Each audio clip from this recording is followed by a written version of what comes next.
Sabi ng mga bata na mga alaga ko, bakit daw ang aso na si Longfan ay laging nakadikit sa akin at love na love daw ako? Sabi ko naman, baka nararamdaman din niya na love ko din siya at nagkikare ako sa kanya.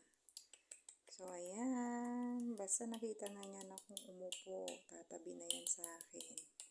Ganyan siya ka-sweet sa akin. Nalala ko tuloy yung alaga kong pusa. Sa dati kong amo, si Daisy. Ganyan na ganyan din siya.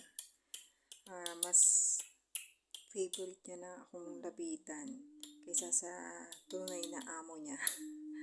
So, ayan guys, si Longfan. Dati dalawa sila, kaya lang namatay na yung isa.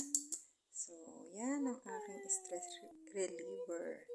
Ang napakabait na aso na si Longfan.